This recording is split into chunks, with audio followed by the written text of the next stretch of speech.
Greetings, YouTubians, and welcome back to Wayne Sharp World, where today we are taking a look at a knife that is dropping at this very moment, or at least the moment this video uploaded, at 1 p.m. Eastern Time. We have a new release, and I say this a lot, but I didn't put it in the thumbnail because people always get mad at me because I say it all the time. This is by far and away my favorite model from this company up to this point. Coming out of Devo Knives, we are looking at the Devo Knives Tall Boy.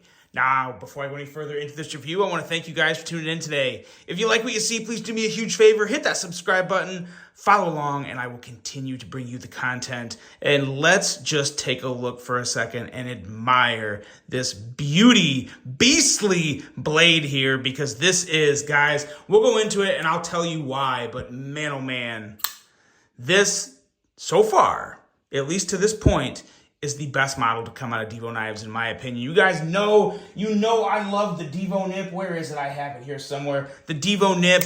I love this guy, but you guys know I prefer a bigger knife as a primary carry, and boy, oh boy, does this tall boy live up to its name. Before we go any further into this review, let's take a look at some overall specs on this amazing knife right here. We have an overall length coming in at 8 inches, a blade length of 3.5 inches, and one wickedly thin hollow grind. We have a belt satin finished with a CPM S90V blade, all of the premium beauty with some amazing lines on this blade. We have an HRC of 60 to 62 and a handle material of, well, so there's going to be multiple options. There's going to be some really good flavors to choose from of the handle material. This version right here is the black pearl carbon fiber, and then you're going to have some purple flow carbon fiber, some 80s carbon fiber, some blue camo carbon fiber, or a titanium version. And in just a second, I'll tell you where you can get all of those different models, because there's different retailers participating in this drop. We have titanium collars, clips, studs, and backspacer, and an awesome radial milling pattern that I think is just to die for. T8 hardware, T8 and titanium hardware, very nice touch there. We have a very unique exposed liner lock here that looks fantastic. Really kind of looks like a bolster lock, but nonetheless, regardless of what you want to call it, it is different. It's different and it's fresh, and I love it. Weight coming in at 3.1 ounces for the carbon fiber, and the titanium variant is going to be 4.3 ounces. We have a thumb hole and a thumb stud for the deployment methods. This was produced in China. We have, it's manufactured by Kubi, as a matter of fact, which continues to blow me away with their manufacturing capabilities. And yeah, price coming in at $199. And the way it looks to me is that $199 is for all of the options. So regardless of what option you pick, it looks like they're all $199. So where can you get these models? Well, here you go. They are going to be available at traditional pocket knives. They're going to carry the 80s camo carbon, belt satin, and satin accents. White Mountain knives with the stonewashed titanium. Blade Binge is going to have your Brittany camo carbon. And down here, Devo Knives is going to have the version you see right here, as well as the Jack Sparrow is the black pearl. The purple nurple. That's the purple carbon fiber. So at Devo Knives, and of course you can get 10% off with YouTuber codes on all the models. I believe my code is WSW10. I'll confirm that in the video below, but I'm like 99.9% sure it is WSW10. Now, let's just talk about this knife. Kind of ran along in the specs because there's just a lot of very cool, unique things going on with this knife. You don't see a radial milling pattern on everything. You don't see this amazing type of liner lock on everything. So we took a little extra time talking about the specs, and now I'm going to tell you guys what I think about this knife. And I really don't have any gripes. This is by far and away my favorite Devo knife. Let's do a size comparison real quick, because you guys, I mean, I know I brought the nip out here, but the nip really doesn't do much because it's a very small knife compared to a very big knife. So that really doesn't do much for you, but I do have some other awesome Devo knives that we can throw out here on the table. This is the Growler, which is an oldie but a goodie. Well, technically old in terms of new knife years now. There's the Growler. And then this guy here, again, going back to the fact that I just can't remember all the names, but another fantastic offering from Devo Knives. And that's going to line up much better with it. So there's those options, and let's bring out a couple more. I'm sure not everyone has handled a Devo knife, so let's bring out some that maybe everyone is familiar with. We'll bring out guys like the Civivi Echo.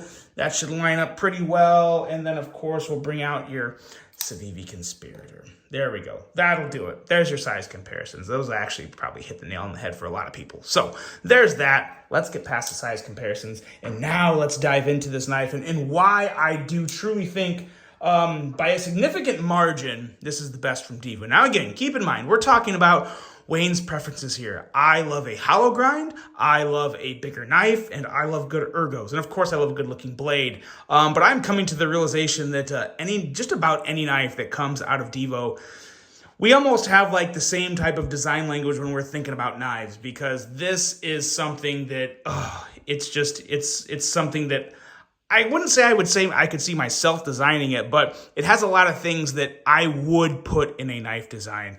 It comes together so well. A lot of angular parts of this knife that just go together. You don't have a bunch of weird bubbliness and sharp angles. It's just very, very well flowing. Blade is an absolute razor. I actually did not put my calipers to this one, but it's got to be coming in somewhere around 16, 17,000, something like that.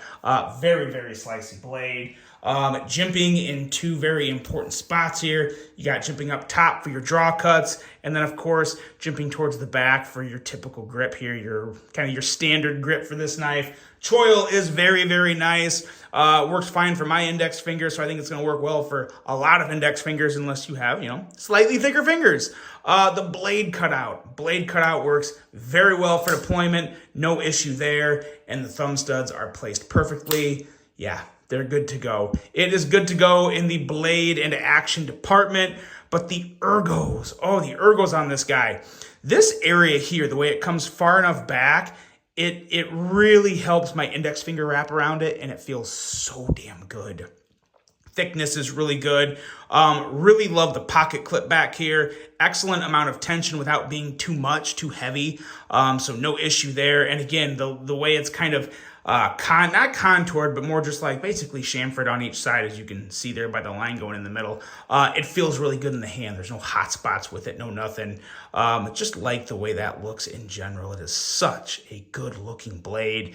The milling pattern on the handle, that radial milling pattern, makes for an extremely unique visual on the carbon fiber. You have the radial lines going through the carbon fiber, and then as it's chamfered up around here, or is that kind of... Yeah, that's actually more rounded. I would consider that like contouring up there. It feels round, and it makes a really, really good look of the layers of the carbon fiber towards the top. So just a really cool visual on the handle and in the hand, as I already said. It just feels great. So feels great, looks great, and I already kind of hit on the action, but man, oh man, the thumb stud, very, very good, very nice. Very smooth. Now, this is not like guillotine drop shutty, but it's so easy to just shake shut. It's a very, very soft shake to get it closed, which is nice. Middle finger flick, very, very good on it. Sometimes the bigger blades can be a little trickier to middle finger flick if the thumb stud isn't placed just about perfectly, but I would say it's placed just about perfectly on this knife. Just love the action on this one all around. Blade centering is, as Kev, Lefty EDC would say, dead nuts. We're good to go there. This thing is flawless, guys. I have no issues with it. It is assembled extremely well. The details are on point. Closed position is a beauty. Deployed position is even more of a beauty. That Wharncliffe blade is just an absolute beast here. Is it considered a Wharncliffe? I don't even think it really specifies the blade type. It does not specify that. Unless I'm just totally reading over it, which I'm not. So I definitely consider this a Wharncliffe. I would never consider this a sheepsfoot blade. So yeah, Wharncliffe blade, but man, oh man, this is just as much of a looker as it is a user. I mean, this angle right here, get out of town. It is just a design masterpiece, an ergonomic masterpiece, and one phenomenal knife, especially at $199. I've got no issue with the price here. Excellent quality in the manufacturing, and just a very, very satisfying piece. My favorite to come from Devo Knives yet, the Devo Tallboy. Guys, if you want to get one of these, get in on it now, because these ones are going to go fast, especially the more exotic carbon fibers. You know they're going to go quick. Let me know what you guys think of this one. Let me know if you think it's the best. At some point, I'm going to have to do a best of Devo Knives list, because they're starting to put together quite a list of offerings. But that's it for today, guys. I really hope you enjoyed it. Hope you have a great rest of your day. And until the next one, I'm out.